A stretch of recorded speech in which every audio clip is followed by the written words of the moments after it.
जय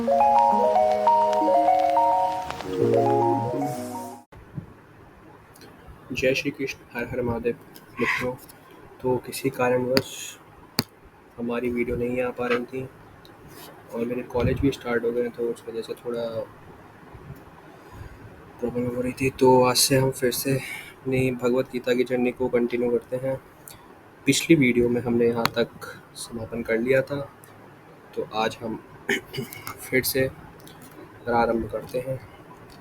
तो श्रीमद् भागवत में भी कहा गया है, ब्रह्म ब्रह्म वर्चस कामस्तु यज्ञेत ब्रह्मणस्पतिम इंद्रियमिंद्रिया इंद्रिय कामस्तु प्रजाकाम प्रजापति। अर्थात ब्रह्म तेज कामी व्यक्ति वेदपति ब्रह्मा की, इंद्रिय तृप्ति कामी व्यक्ति इंद्र की, पुत्रादि की कामना वाले प्रजापति की तथा श्री कामी व्यक्ति दुर्गा की आराधना करें। ऐसा कहने के बाद पुनः कहते हैं, अकाम सर्व कामो व मोक्ष काम उदारति तीव्रेण भक्ति योगेन यज्ञेत पुरुषम परम। अर्थात कोई निष्कामी, सर्वकामी अथवा उदार बुद्धि वाला मोक्षकामी भी हो, उसे भी तीव्र भक्ति योग के द्वारा परम पुरुष की ही आराधना करनी चाहिए। जिस प्रकार में घादिशून्य आकाश में सूर्य की किरणें तीव्र होती हैं, उसी प्रकार ज्ञान कर्मदि शून्य भक्ति योग को भी तीव्र समझना चाहिए। यहाँ बहुत से देवताओं के द्वारा विभिन्न कामनाओं की सिद्धि होने से बहुबुद्धित्व होता है, परंतु केवल भगवान के ही द्वारा ही सभी कामनाएं सिद्ध होती हैं। ऐसी बुद्धि के एक अंश को भी विषय साद्गुण्य हेतु एक बुद्धि के रूप में जानना चाहिए। जिस प्रकार छोटे छोटे कूपादि जलाशयों में पृथक पृथक कर्म होने पर भी वे समस्त कर्म एक बृहत जलाशय रूप सरोवर में सिद्ध होते हैं, उसी प्रकार वेदोक्त भिन्न भिन्न देवताओं की आराधना से भिन्न भिन्न कामनाओं की पूर्ति होने पर भी एकमात्र भगवान से ही समस्त कामनाओं की सिद्धि होती है। नाना प्रकार की कामनाओं से भरपूर हृदय की कामनाओं की सिद्धि के लिए अनेक देवताओं की उपासनाएं होती हैं। इसमें बहुत ही शाखाओं वाली यह बुद्धि अव्यवसायत्मिक बुद्धि कहलाती है, किंतु इसके विपरीत एक निष्ठा निश्चयात्मिकता बुद्धि के द्वारा एकमात्र भगवान की एकांत की उपासना सिद्ध होती है। इसमें यह कहा गया है, अगर आप श्री कृष्ण की आराधना कर रहे हैं तो आपको उन्हीं की आराधना के लिए संपूर्ण सिद्धियां प्राप्त होनी चाहिए, तभी आपकी प्रार्थना आराधना सिद्ध होगी। इसलिए वेदज्ञ पुरुष भक्ति को ही वेद का सार तात्पर्य कहते हैं। अतएव भक्ति योग ही व्यवसायत्मिकता बुद्धि है। आगे श्लोक में कहा गया है, कर्मण्यवाधिकास्ते मां फलेषु कदाचन मां कर्म फल हेतुर्भूमा ते संगोज सत्व कर्माणि। यानी अर्थ अनुवाद, स्वधर्म विहित कर्म करने में ही तुम्हारा अधिकार है, किंतु उस कर्म के फल में तुम्हारा अधिकार नहीं है। तुम स्वयं को ना तो कर्म के फल का कारण मानो और ना ही कभी कर्म के नहीं करने में आसक्त हो।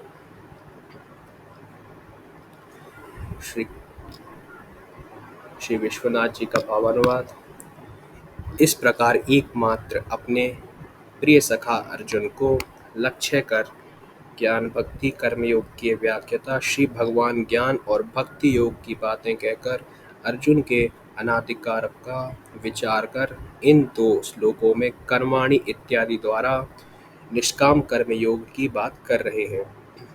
मां फलेषु अर्थात फलकांक्षी व्यक्ति भी अत्यंत अशुद्ध चित्त वाले होते हैं, परंतु तुम शुद्ध चित्त प्राय हो, यह जानकर ही मैं ऐसी बातें कर रहा हूँ। यदि प्रश्न हो कि कर्म करने से फल भी अवश्य ही होगा, तो इसके उत्तर में कहते हैं, माँ कर्म फले हेतुर्भुः, अर्थात फल की कामना के द्वारा ही कर्म करने पर वह फल का हेतु या उत्पाद भी होता है। परंतु तुम वैसे मत हो। मैं यह आशीर्वाद देता हूँ, अकर्मणि अर्थात स्वधर्म का आचरण नहीं करना, और विकर्म अर्थात पाप, इन दोनों में तुम्हारी आसक्ति न हो, अपितु द्वेष ही होवे। मैं पुनः ऐसा आशीर्वाद देता हूँ। गीता में कहा गया है, व्यामिश्रेणेव वाक्येन बुद्धिं मोहयसीव में, अर्थात नाना प्रकार के अर्थ वाले वाक्यों के द्वारा मेरी बुद्धि मोहित हो रही है। अर्जुन के उपरोक्त उक्ति के द्वारा यह समझना चाहिए कि इस अध्याय पर्व और उत्तर वाक्य समूह की अवतारणा द्वारा पूर्ण संगति नहीं होती है, किंतु यहाँ अर्जुन के प्रति श्री कृष्ण का यह मनोभाव द्रष्टव्य है कि जिस प्रकार मैं तुम्हारे आज्ञानुवर्ती होकर सारथिकार आज्ञानुवर्ती होकर सारथी का कार्य कर रहा हूँ, उसी प्रकार तुम भी मेरी आज्ञा के अनुवर्ती हो। भगवान श्री कृष्ण अर्जुन को लक्ष्य कर ज्ञान और भक्ति योग के अधिकारियों के लिए निष्काम कर्म योग का उपदेश दे रहे हैं। श्रीमद् भगवत में भी देखा जाता है, कर्मा कर्म विकर्मेति वेदवादो न लौकिका, अर्थात कर्म, अकर्म और विकर्म, इन तीनों एकमात्र वेद शास्त्र के द्वारा ही जाना जा सकता है, लोगों के द्वारा नहीं। कर्म के संबंध में तीन प्रकार के विचार किए जाते हैं, कर्म, अकर्म और विकर्म। इनमें से विकर्म अर्थात पाप का आचरण एवं अकर्म अर्थात स्वधर्मोचित कर्म का नहीं करना, ये दोनों ही नितांत अमंगल जनक हैं।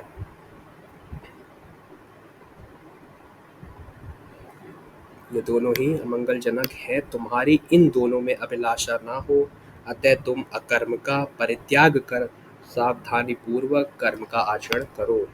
कर्म तीन प्रकार का होता है, नित्य कर्म, नैमित्त कर्म और काम्य कर्म। इनमें से काम्य कर्म अमंगलजनक है। जो काम करते हैं वे कर्म के फल का हेतु होते हैं। अतएव मैं तुम्हारी भलाई के लिए कह रहा हूँ कि कर्म करते समय तुम कर्म के फल का हेतु मत बनो, यानी कर्म करते समय कर्म के फल की इच्छा ना करें। स्वधर्म विहित कर्म करने में तुम्हारा अधिकार है, किंतु किसी कर्म के फल में तुम्हारा अधिकार नहीं है। यानी श्री कृष्ण जी विदित करते हैं कि कर्म करना तो हमारा अधिकार है, किंतु कर्म के फल की ये सोचना हमारा अधिकार नहीं है।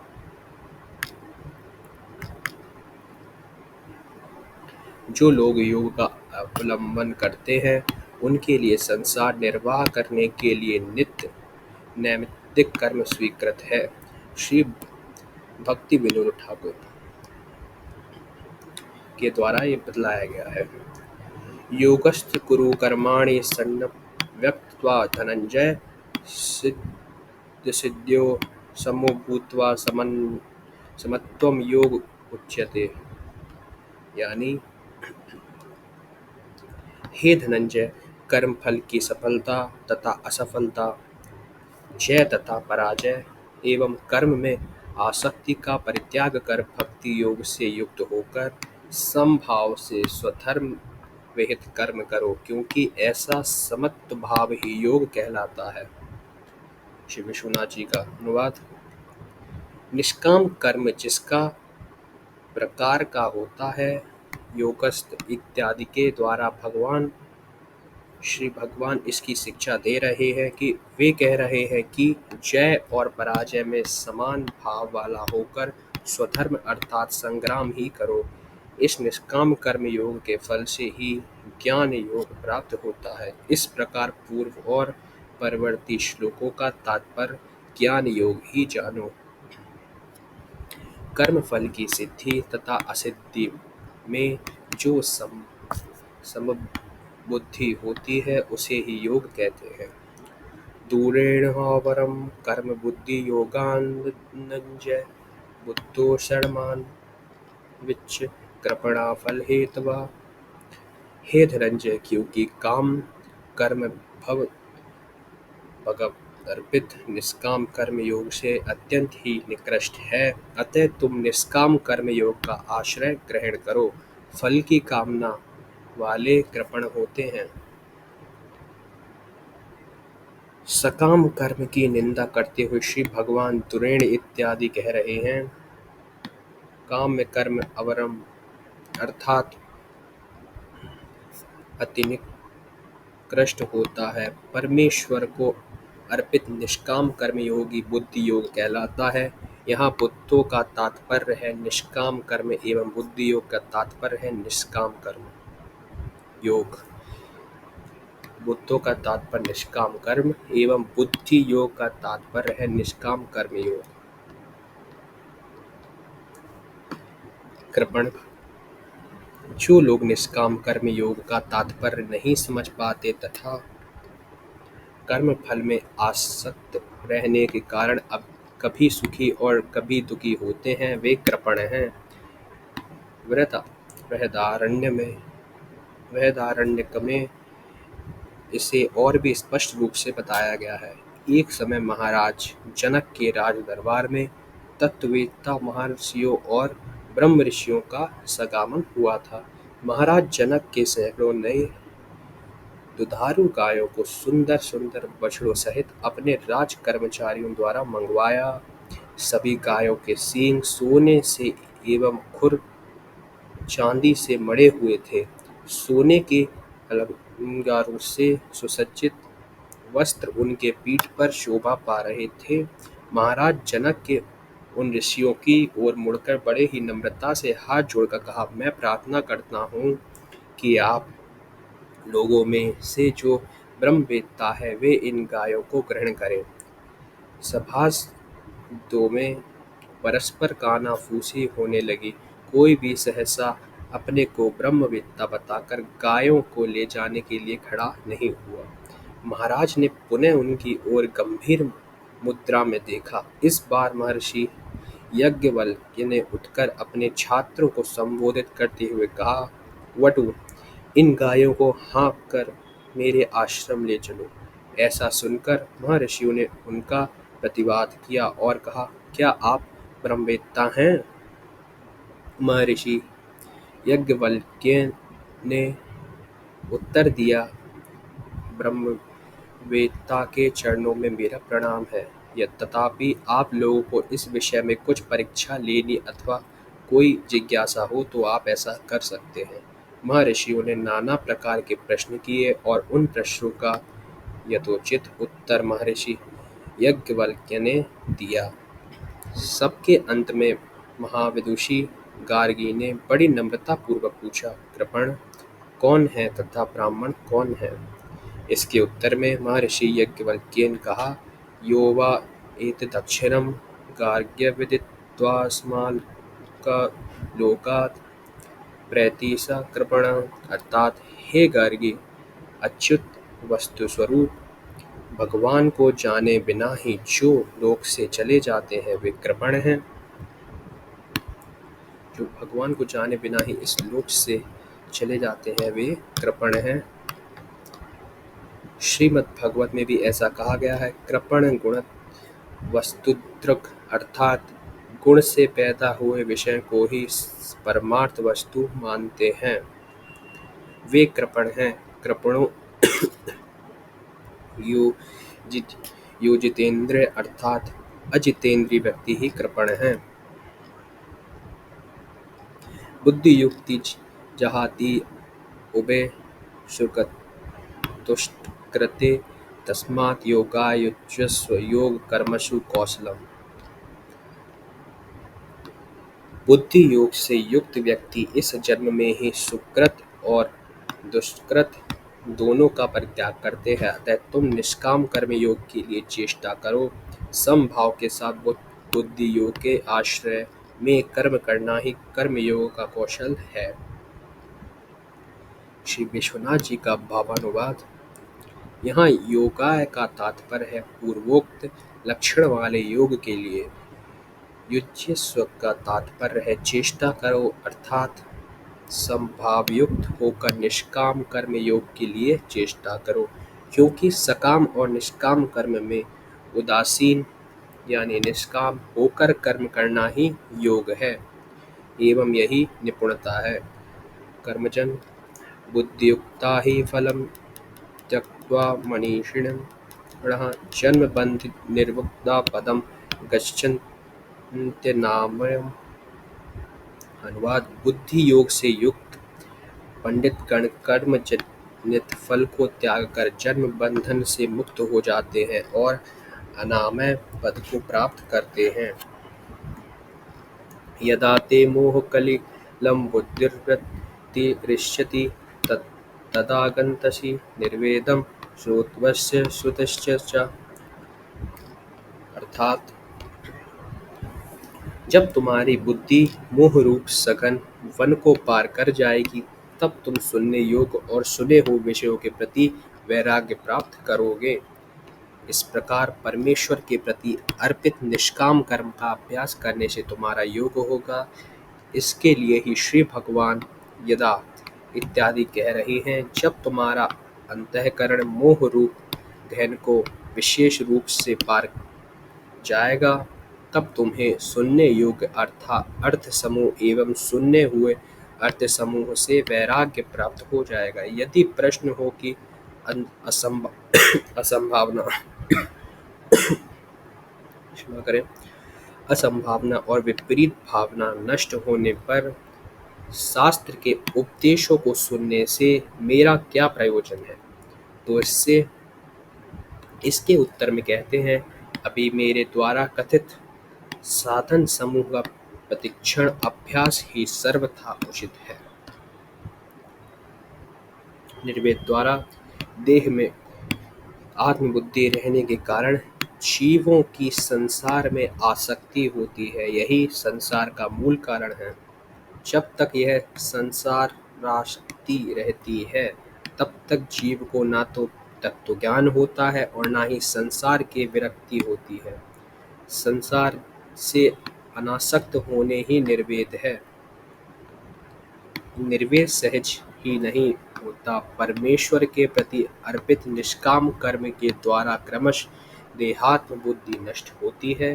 तत्पश्चात वैराग्य अथवा निर्वेद उपस्थित होता है, जिसके द्वारा श्रोतव्य और श्रुत समस्त शास्त्रों में कथित नाना प्रकार के कामना मूलक अनुष्ठानों का परित्याग कर लोग एकांतिक भजन में प्रवृत्त होते हैं। श्रुतियों में भी यही उपदेश पाए गए हैं। परीक्षय लोकानि कर्म चिंतान ब्राह्मणो निर्वेदमायात। अर्थात कर्म के द्वारा उपार्जित ऐहिक और पार्थिक सुखों को अनित्य और दुखप्रद जानकर तत्ववेत्ता ब्राह्मण निर्वेद प्राप्त होते हैं।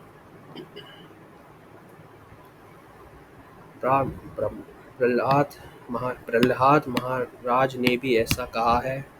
आगन्तुवन्तन उरुगाय विदन्ति हे त्वामेवं विमृश्य सुधयो विरमन्ति शाप्तत्। अर्थात हे उरुक्रम, विवेकी पुरुष सभी वस्तुओं को आदि अंत विष्ठित जानकर वेद्य यनादि कार्यों से विरत होकर एकमात्र भगवान का भजन करते हैं।